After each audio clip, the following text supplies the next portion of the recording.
केंद्रीय वाणिज्य मंत्रालय के अधिकारियों के अनुसार अमेरिका की तरफ से भारतीय उत्पादों पर लगाया गया भारी टैरिफ के बावजूद अमेरिकी बाजार में भारतीय उत्पादों की मांग में बढ़ोतरी हुई, जबकि अमेरिकी राष्ट्रपति ट्रंप ने कुछ भारतीय उत्पादों पर 50% तक टैरिफ लगाया है।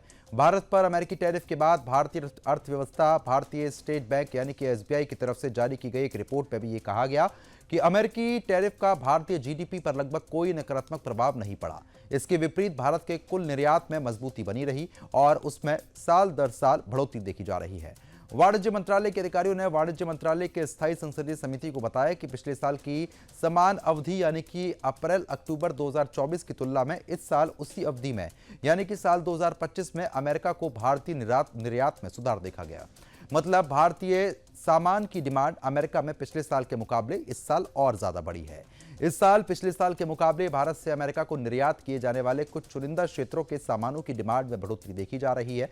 मुख्य रूप से इलेक्ट्रॉनिक्स, इंजीनियरिंग सामान और समुद्री उत्पादों की लगातार अच्छी मांग के कारण अमेरिका को होने वाली निर्यात में बढ़ोतरी देखी जा रही है। भारतीय वाणिज्य मंत्रालय के अधिकारियों का यह कहना है कि अमेरिकी टैरिफ का भारतीय जीडीपी पर असर नहीं पड़ने की एक बड़ी वजह भारतीय सामान की गुणवत्ता है। वहीं जीडीपी पर कोई नकारात्मक असर नहीं पड़ने की बड़ी वजह दुनिया का सबसे बड़ा हमारा अपना घरेलू बाजार है। अधिकारियों ने स्पष्ट ये कहा है कि भारतीय बाजार का आकार भारत के निर्यात बाजार से कई बड़ा है और घरेलू उपभोग भारतीय अर्थव्यवस्था की रीढ़ बना हुआ है।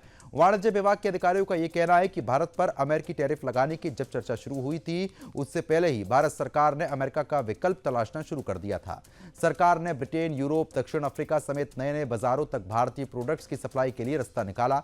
यही वजह है कि टैरिफ के असर को मात देने में मदद मिली। वहीं घरेलू बाजार में भी खपत बढ़ाई गई। हालांकि यह भी ध्यान रखना महत्वपूर्ण है कि कुछ श्रम प्रधान क्षेत्र जैसे टेक्सटाइल, रत्न, आभूषण और चमड़े के सामानों पर टैरिफ का असर पड़ा है, जिससे इन क्षेत्रों के निर्यातकों को कुछ चुनौतियों का सामना करना पड़ा।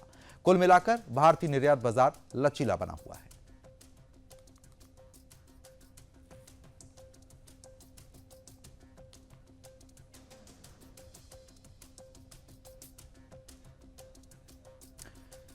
तो फिलहाल आपको बता दें कि अमेरिकी बाजार में भारतीय उत्पादों की मांगों में लगातार बढ़ोतरी दर्ज की गई है। पिछले साल के मुकाबले इस साल बढ़ोतरी काफी अच्छी दर्ज हुई। अमेरिकी टैरिफ का जीडीपी पर प्रभाव लगभग शून्य बताया गया है। भारतीय सामान की गुणवत्ता ने टैरिफ के झटके को पूरी तरीके से बेअसर कर दिया है, क्योंकि जो मांग थी 2024 के मुकाबले 2025 में काफी ज्यादा इजाफा देखने को मिला है। तो 50% अमेरिकी टैरिफ के बावजूद भारत का निर्यात और ज्यादा बल्कि मजबूत हो गया। टैरिफ का भारतीय अर्थव्यवस्था पर कोई भी नकारात्मक प्रभाव नहीं देखने को मिला।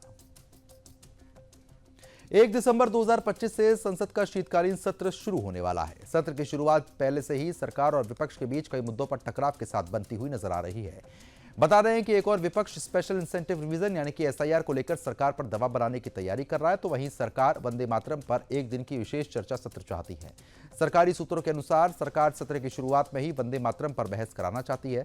इसके लिए रविवार को होने वाली सर्वदलीय बैठक में विपक्ष से बातचीत की जाएगी। ये चर्चा वंदे मातरम की 150वीं वर्षगांठ पर होने वाले साल भर के उत्सव का हिस्सा बताई जा रही है। 17 नवंबर को राजधानी में हुए उद्घाटन समारोह में प्रधानमंत्री नरेंद्र मोदी ने यह कहा था कि 1937 में वंदे मातरम के कुछ महत्वपूर्ण हिस्सों को हटाया गया था, जिसने आगे चलकर देश में फूट डालने की स्थिति पैदा कर दी। इस पर कांग्रेस अध्यक्ष मल्लिकार्जुन खड़गे ने जवाब दिया कि कांग्रेस हमेशा वंदे मातरम का सम्मान करती रही है और आजादी की लड़ाई में भी इसी गीत ने लोगों को एकजुट किया। शीतकालीन सत्र 19 दिसंबर तक चलेगा और इससे पहले विपक्ष का इंडिया गठबंधन अपनी रणनीति पर चर्चा भी करेगा। विपक्ष की मांग है कि बिहार में हुए एसआईआर अभ्यास पर सदन में चर्चा हो। मॉनसून सत्र में भी इसी मुद्दे को लेकर कई बार सदन की कार्रवाई बाधित हुई थी।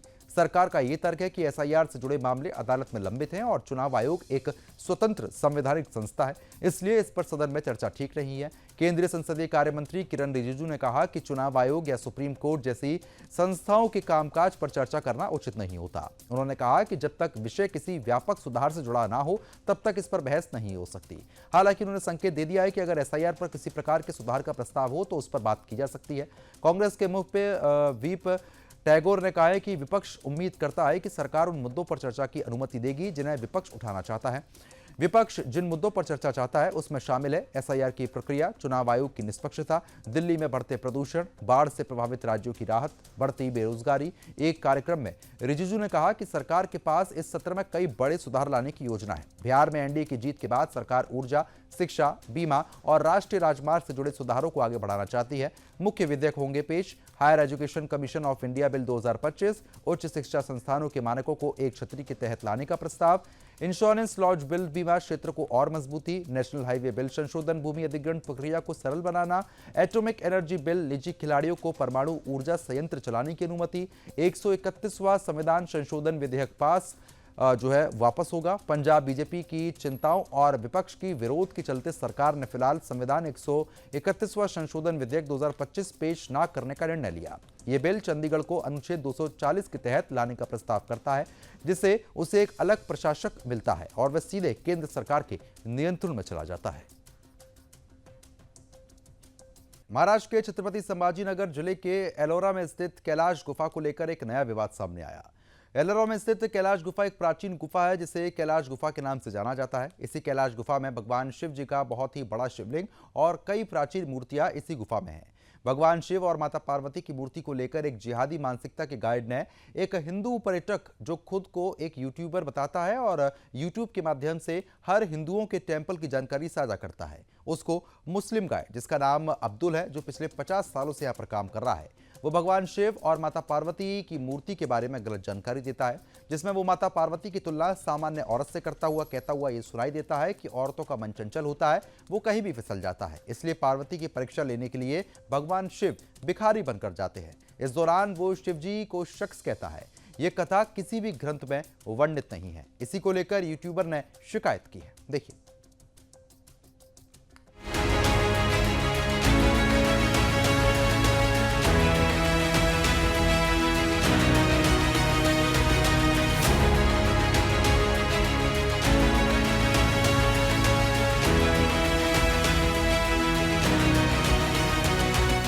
महाराष्ट्र के छत्रपति संभाजी नगर के एलोरा में स्थित कैलाश मंदिर गुफा, ये सिर्फ गुफा नहीं, ये हिंदुओं की अस्मिता का किला है। ये सिर्फ पत्थर नहीं, ये सनातन की शिला है। और आज सनातन के इसी शाश्वत धरोहर पर गलत इतिहास का जिहादी हमला हुआ है। हमारे आराध्य देवों के सम्मान पर दृष्ट चोट की गई है। कैलाश गुफा में शेष साई शिव, जटा से बहती गंगा, माता पार्वती की सौम्यता और हर आकृति शास्त्र सम्मत, हर भित्ति दिव्यता का दीप। लेकिन इसी पवित्र स्थल पर एक जिहादी मानसिकता का गाइड अब्दुल भगवान शिव और माता पार्वती की कथा को तोड़ मरोड़ कर सुनाता रहा, जो गुफा में मौजूद भगवान शिव की प्रतिमा के बारे में गलत जानकारी देता रहा। जिहादी गाइड अब्दुल ने भगवान के वेश को भिखारी का वेश बताया, देवी पार्वती की तुलना सामान्य महिलाओं से की, जिस बात का जिक्र न तो किसी धर्म ग्रंथ में है और ना ही किसी लोक गाथा में। जहाँ तक मेरा छोटा सा न्यायालय नॉलेज है, हाँ। मुझे तो उसके बारे में कुछ पता नहीं और मैं मैं क्षमा चाहूंगा। अभी आपने जो जानकारी दी है मैं जो धर्म के मुताबिक है हाँ। तो सिखाया गया और जो दिख रहा है वो बताया। मैं स्पेशल कोई अलग से नहीं बताया। मतलब I am not giving some extraordinary information what we have been taught, what we have been researchers in. एक हिंदू यूट्यूबर द्वारा उजागर की गई इस घटना के पड़ताल के लिए जब सुदर्शन न्यूज ग्राउंड जीरो पर पहुंचा तो जिहादी गाइड भाग खड़ा हुआ। इस वक्त सुदर्शन न्यूज की टीम मौजूद है छत्रपति संभाजी नगर जिले के वेरूल केवस एलोरा केवस में, जिसको कैलाश लेणी कहा जाता है। आप देख सकते हैं कि ये ऐतिहासिक कैलाश लेणी है और इसको देखने के लिए दुनिया भर के पर्यटन यहाँ पर आते हैं, चित्रीकरण भी करके यहाँ पर ले जाते हैं, वीडियो रिकॉर्डिंग यहाँ पर होती है। और इसी जगह का जो है कैलाश लेणी का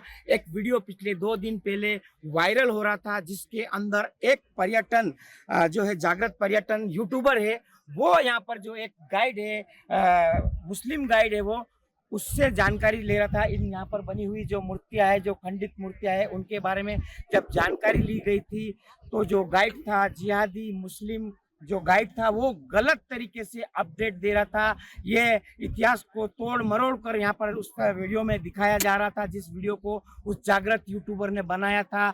जहाँ पर सत्य दिखाना चाहिए था वहाँ पर झूठ दिखाकर कहीं न कहीं इस्लाम को बढ़ावा देने की यहाँ पर षड्यंत्र चल रहा था। माता पार्वती को साधारण स्त्री बताना, भगवान शिव को शख्स कहना और औरतों का मन चंचल जैसे नीचे दर्जे के संवाद, ये क्या इतिहास है? ये जिहादी मानसिकता का प्रहार नहीं तो और क्या। सबसे हैरानी की बात ये है कि बिना किसी प्रमाण के देवी देवताओं के बारे में गलत जानकारी देने वाला ये जिहादी गाइड 50 साल से यहाँ काम कर रहा था। यानी ये इस प्रकार की झूठी जानकारी न जाने कब से दे रहा होगा। एक हिंदू यूट्यूबर ने जब सवाल खड़े किए तो गाइड बौखला गया, मनगढ़ंत किस्से गढ़ने लगा और जब उसकी पोल खुली तो भाग खड़ा हुआ। वीडियो वायरल होने के बाद सनातनी ज्वाला भड़क उठी। सुदर्शन न्यूज ने अधिकारियों से बात की। अंतर्राष्ट्रीय हिंदू परिषद और राष्ट्रीय बजरंग दल ने पुरातत्व विभाग को ज्ञापन दिया। आज हम पुरातत्व में निवेदन देने आए थे। जो वेरूर में केव्स में जो गाइड ने गलत ये बताया हमारे धर्म के बारे में, कि भगवान शिव जी के बारे में और माता पार्वती के बारे में, राम जी के बारे में, ये रावण जी के बारे में, तो इसको कहाँ से मालूमात मिली? जो कुछ भी गलत बोल रहा है 50 साल से वो गाइड वहाँ पे उसके गुरुजी ने बताया बोले, तो उसके गुरुजी को कहाँ से मिला ये सब? इन्हें अपने हिंदू धर्म के बारे में कुछ भी गलत बता रहे, इनके इस्लाम के बारे में गलत क्यों नहीं निकलता? इनसे कुछ भी गलत निकलना चाहिए ना, फिर इनका इस्लाम के बारे में नहीं बोलते, सिर्फ अपने धर्म को टारगेट करते हैं। एक जिहादी मानसिकता के गाइड ने हमारे भगवान महादेव और भगवान रावण के बारे में जो गलत सलत इन्फॉर्मेशन यूट्यूबर को दी, उस इन्फॉर्मेशन के वो इन्फॉर्मेशन उनके पास कहाँ से आई, या उनके पास इसका क्या प्रूफ है और क्या दस्तावेज उनके पास है, इसकी हमने उनको मांग की है। और उसके बाद में हमने पूरे वेद पुराणों में ये जो उन्होंने मालूमात दी वो किधर भी हमको दिखती नहीं है। फिर भी अगर गाइड ये अगर बोलता होगा तो ये किस आधार पर बोल रहा है, इसकी हमको जानकारी चाहिए।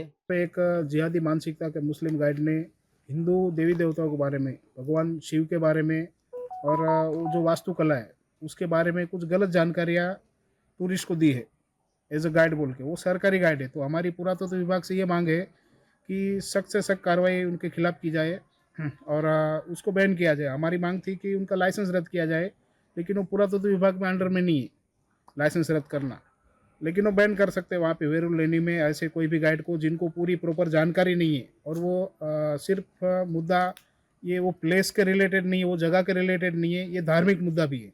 तो हमारी ये मांग है कि उसको बैन किया जाए। ये शिकायत मुझे मिली है, कुछ दूसरी शिकायत से भी इस संदर्भ में मुझे शिकायत मिली थी इसी वीडियो के बारे में, तो मैं उसको देख रहा हूँ। मैंने अपने जो साइट के इंचार्ज हैं उनसे भी स्पष्टीकरण मांगा था और उनसे कहा है कि वो फैक्ट पता करें कि क्या वास्तव में क्या बात है, और मैं जांच कर रहा हूं और अकॉर्डिंगली जैसा भी होगा उसके हिसाब से मैं उस पर एक्शन लूंगा। कार्रवाई की मांग को लेकर आज हिंदू सड़कों पर उतर आए हैं, जहां चेतावनी साफ है, दिव्य धरोहरों का अपमान अब बर्दाश्त नहीं होगा। देवी देवताओं पर जिहादी टिप्पणी अब सहन नहीं की जाएगी, क्योंकि कैलाश मंदिर गुफा पर हमला महज मूर्ति की गलत व्याख्या नहीं, ये सनातन की रीढ़ पर जिहादी प्रहार है। Desk report, Sudarshan news.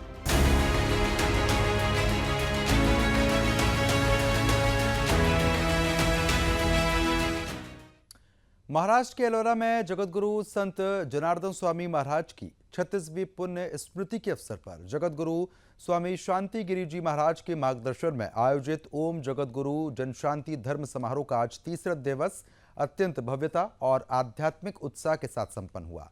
आज के सत्र में देश भर से बड़ी संख्या में साधु संतों का आगमन हुआ, जिससे पूरा परिसर दिव्यता और श्रद्धा से भर उठा। समारोह में आज विशेष रूप से उपस्थित रहे अखिल भारतीय संत समिति के राष्ट्रीय महामंत्री स्वामी जितेंद्रानंद सरस्वती जी महाराज, महंत स्वामी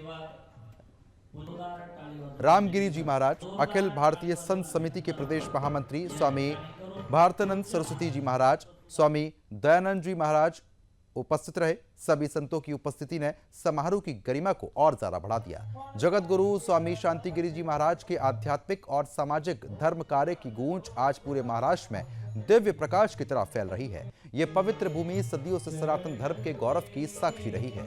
उन्होंने महाराष्ट्र की महान संत परंपरा और राष्ट्र नायकों को नमन करते हुए कहा कि ये वही भूमि है जहां संत ज्ञानेश्वर महाराज, संत तुकाराम महाराज, छत्रपति शिवाजी महाराज, छत्रपति धर्मवीर संभाजी महाराज, वीर सावरकर, राजगुरु और डॉक्टर हेडगेवार जैसे महापुरुषों ने जन्म लिया। आज भी इसी धरती पर जगतगुरु जनार्दन स्वामी और जगतगुरु शांति गिरी जी महाराज जैसे तेजस्वी संत धर्म की भगवा पताका विश्व भर में लहरा रहे हैं। एलोरा में जनशांति धर्म समारोह का दिव्य तीसरा दिवस आज विशेष रूप से संपन्न हुआ।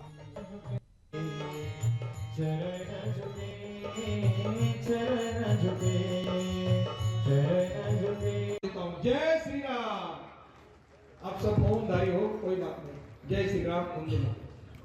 नगर जिले में पूज्य जनार्दन स्वामी जी ने बहुत परिवर्तनकारी, क्रांतिकारी काम किए।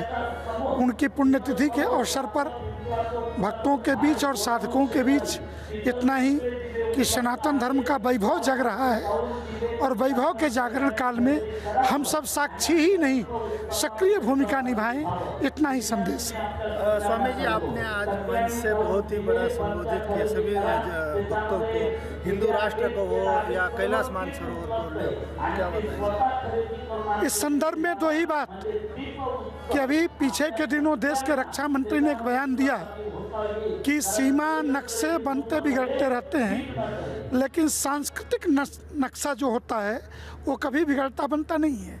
दूसरे कि भगवान शिव के पूजक हम हैं, अखाड़े हमारे हैं, सन्यासी हम हैं, अद्वैत दर्शन के प्रतिपादक भगवत पाद शंकराचार्य, शंकरम शंकराचार्यम केशवम बादरायणम हम हैं। तो ऐसी परिस्थिति में कैलाश मानसरोवर जहाँ शिव का निवास है वो चाइना के हिस्से में कैसे है? वो हमारा है, पहले से अनादिकाल से हमारा है। जब इतिहास भूगोल लिखने पढ़ने की परंपरा नहीं थी तब भी 500 वर्ष पहले गोस्वामी जी ने कहा, करत बहुत विधि भोग विलासा गगन समीप बस्यऊ कैलासा। भगवान शिव के लिए इस चौपाई का प्रयोग किया है। तो कैलाश मानसरोवर हमारा था, हमारा ही है और आगे भी हमारा ही रहेगा। नक्शों का जो परिवर्तन है, देश जगेगा तो नक्शे फिर ठीक।